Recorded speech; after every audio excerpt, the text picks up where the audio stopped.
Hi, folks. Welcome back to Just Ask George. David Wolf here, once again with George Lovato Jr., the head dude at BH Capital.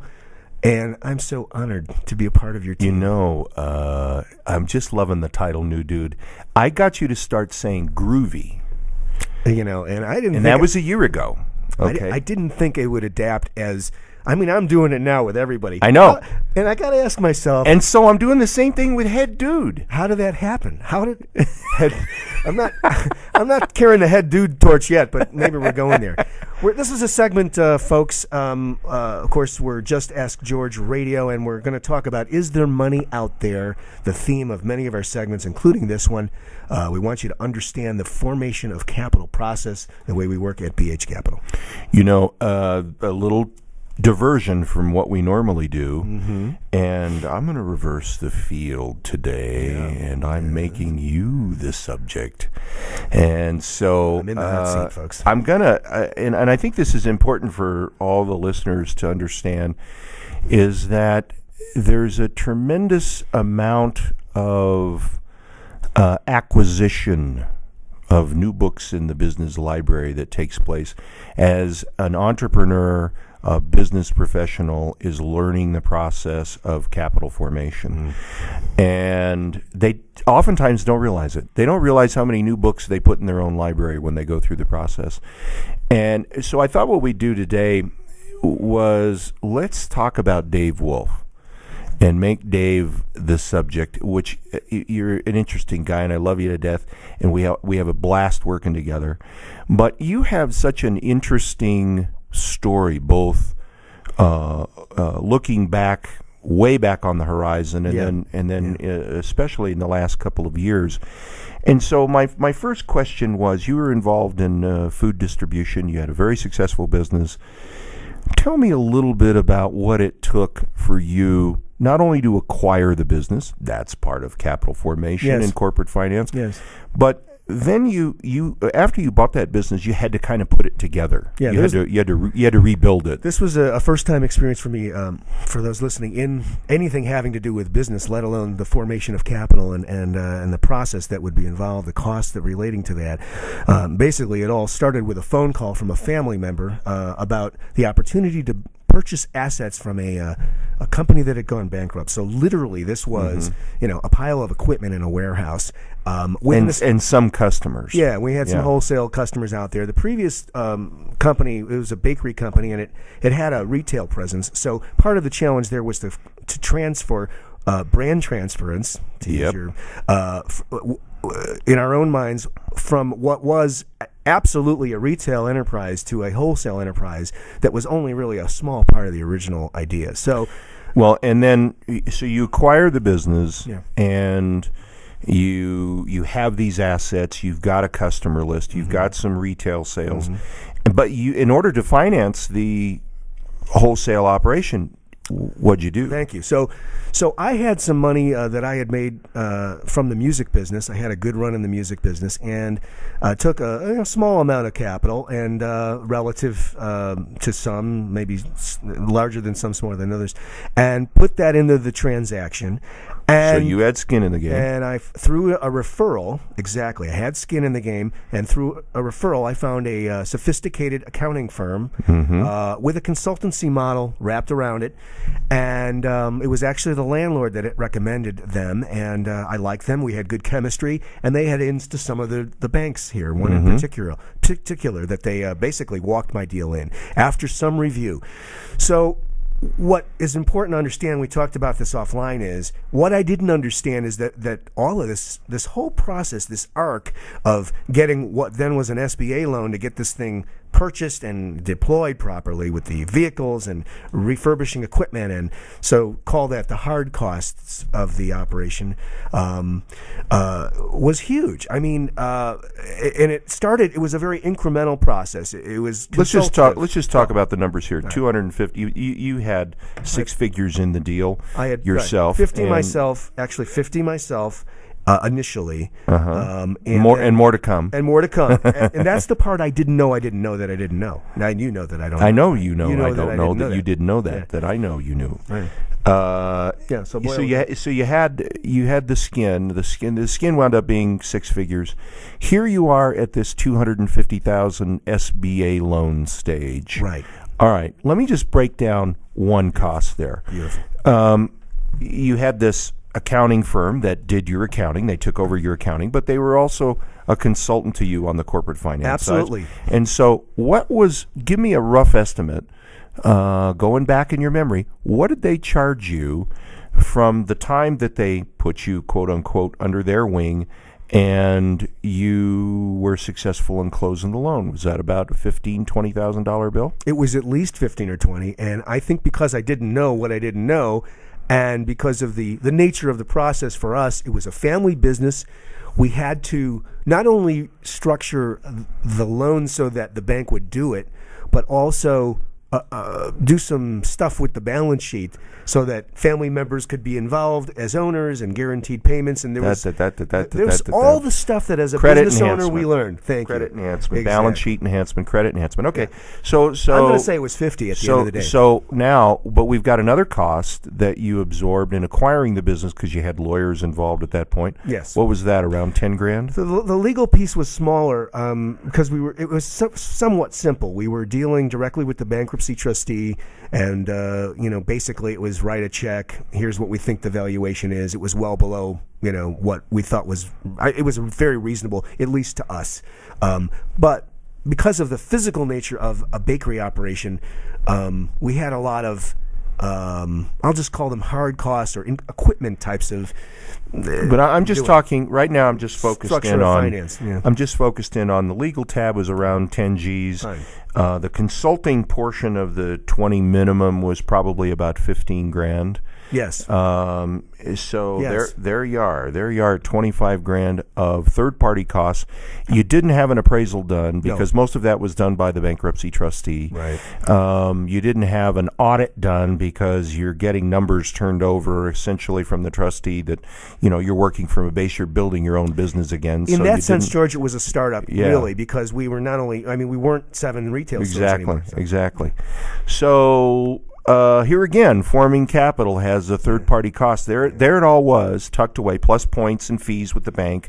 Right. So that was probably another 5 grand. Exactly. So here we are at 30 grand for roughly a $350,000 total transaction. Right. Okay. Right. Your 6 figures plus the 250. Right. Now, David Wolf, entrepreneur premier, running this food distribution business now, because you were really, even though you were in the manufacturing side of the business, you really became more of a distribution model than you did a manufacturing model, because you were marketing your product and getting it to the point of sale. The most expensive part of our operation, I would add, operationally, is the getting it to the packaging, customer. It's the UPC codes, it's the trucks and the maintenance and the insurance and all. More operational than capital formation, but this is part of where the money needed to go. So how many books in your library did you add just to that process? We probably, half a dozen, I'm sure. Plus the obstacle courses in there. I didn't know you at the time. But I should have charged you for it, but I have in other ways, haven't I? Here's an interesting step now. Here's a tremendous transition. And a lot of times you've talked about this whole experience, and you're remorseful in some ways, and I should have done this, and I should have done this.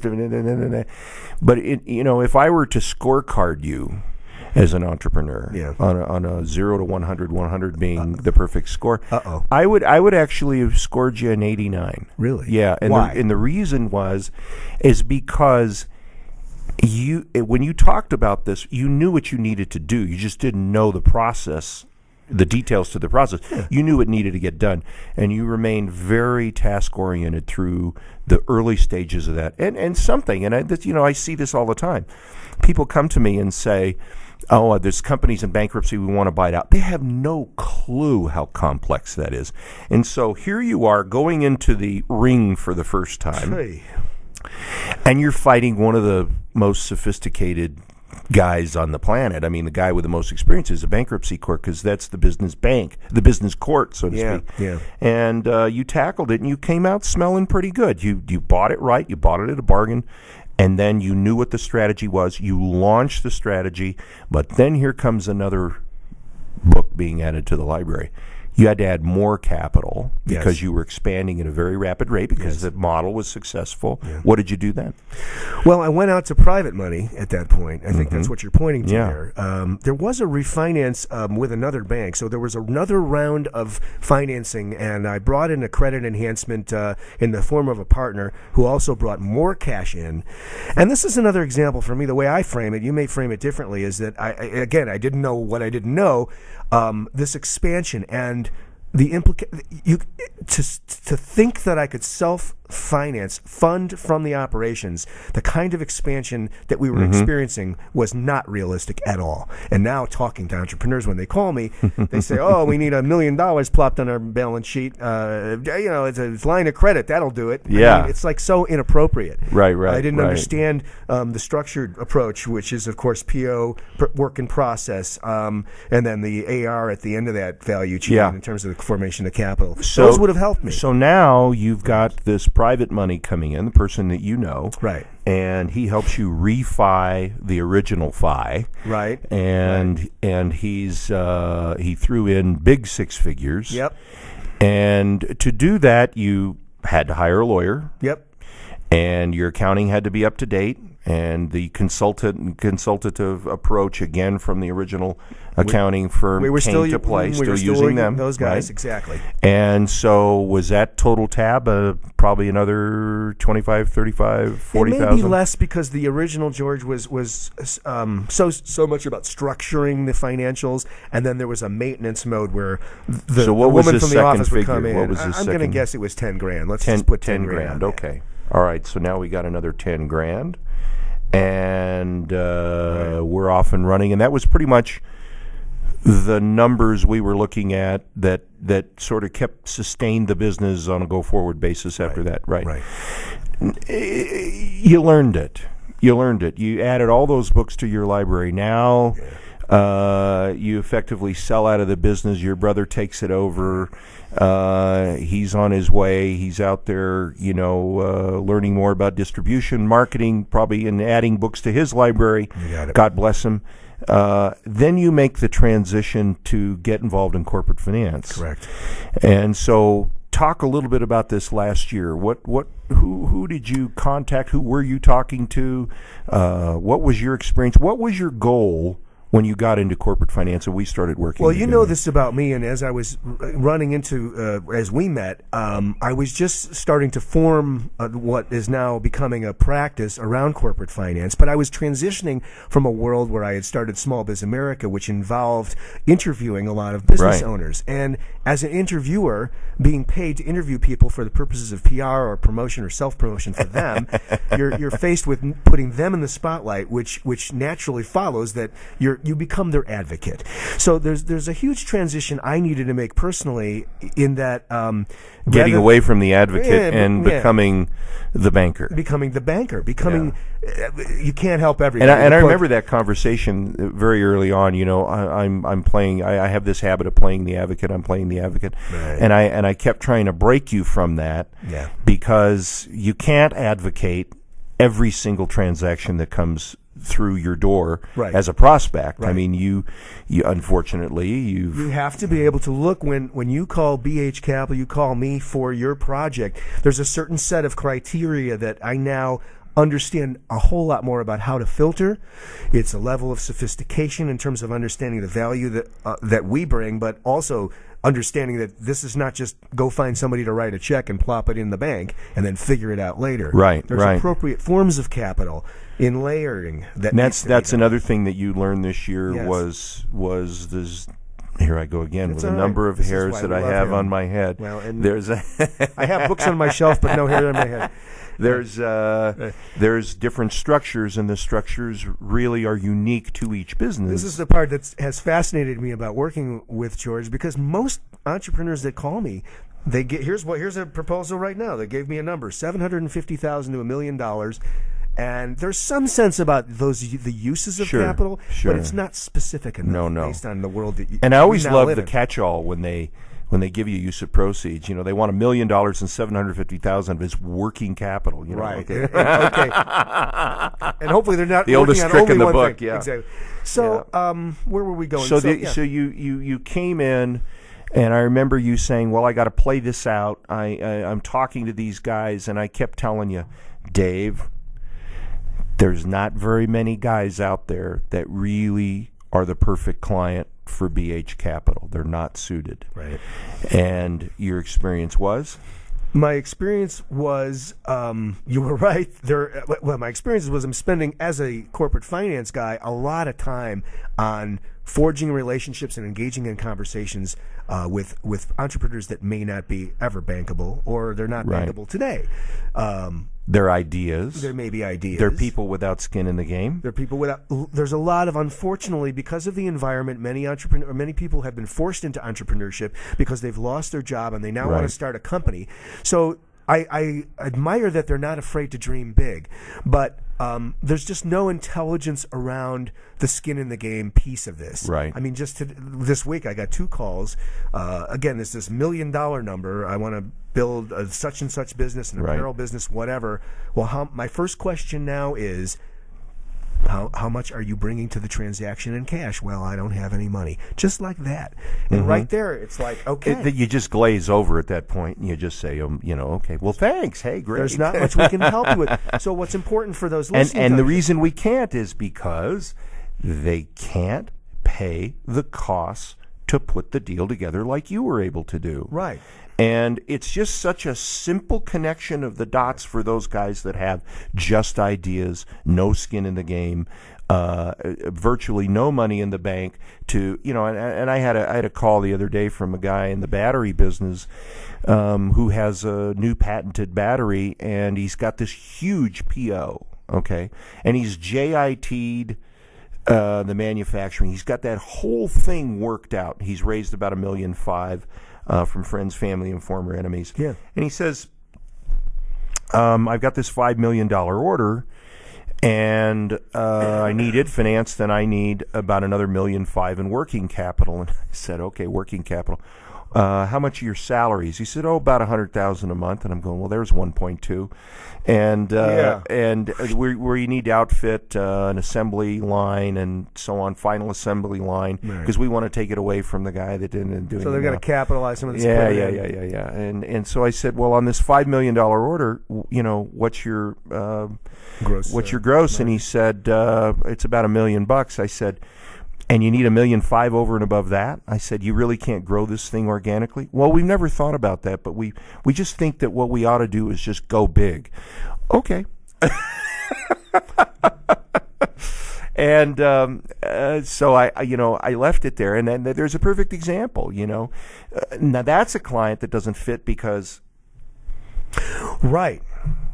They don't understand. There's just a disconnect. I don't know how else to say that, between the reality and fantasy. Is that that simple? Maybe that's simple. Yeah, there's just not enough. There's not an intelligence quotient there that gives you enough to work with that's malleable to on a go forward basis. No, you point this in. Yeah.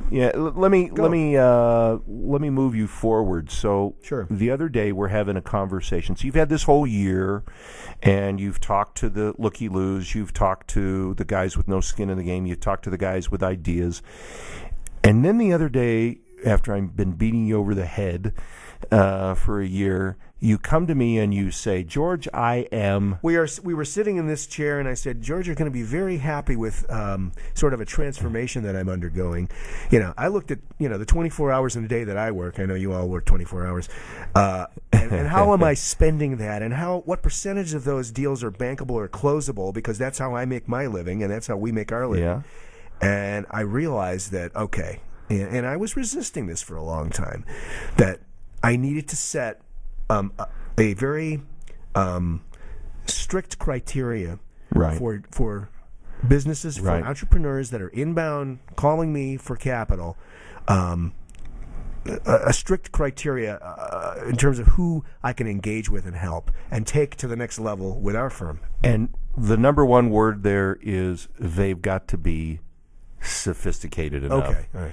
to understand that this is what you and the BH Capital team as a whole bring together. Right. They have to understand whether they do it with their SBA bank or they do it with their accounting firm. This is what it takes to. And it was just such a great illustrative point that you made. You did it.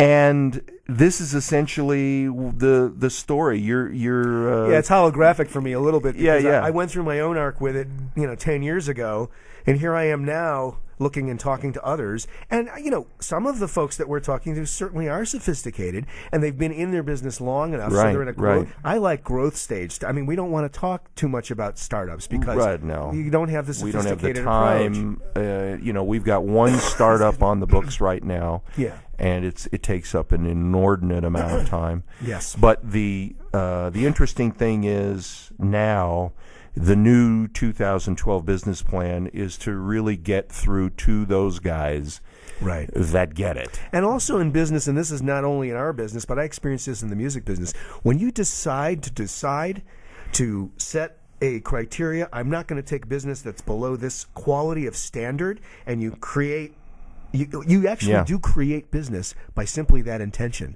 And I think this is true of anybody in any business out there. True. And here you are, here you have this experience, and now you're the prophet telling people from your own experience base. Right. These are the books I added to my library, and that was the cost of the tuition to go to that school. Yeah, it's a great analogy. And Yeah. I think it's a really kind of a neat, sort of double circle within the circle, full circle thing going on that you've experienced. And one of the things that I've found over the years that has always made a great banker is the banker that is also a businessman. And that is so rare now. Most of these kids are schooled through the banking system in some sort of management program, and they're out of college, and so then they work their way up, and they're in their 30s, their mid-30s, and they're making multi-million-dollar decisions behind the desk, and they've got zero business experience other than what they were taught out of a textbook in college. They have zero experience. The best bankers, in my view, in my experience of over 30 years, are the ones that have been in business. And you're one of those guys that's been in business, been on the ground level. And you always put your music business sort of, you kind of color over it and minimize it. Yeah. And it really was a very successful business. You did exceedingly well at it. The difference there for me, I think, is I didn't actually run the business part of the business. But I think what happens with me now is I'm reapplying my creative thinking process to structured finance and corporate finance. Yeah. And that's been the exciting transition for me. I like it a lot. I like the story. George. I like the It's great to work 2012 business plan for David Wolf. And I think that the lesson to be taken away here is not everybody can become a BH Capital client, but when they can be, you certainly have the experiential level to help them get through the process and form capital. Sure. As the front end, I've got that experience. We've got the team and experience of George Lovato, and so there it is. And I'm honored to be working with you, man. my mentor, my guru, and head dude. Head dude.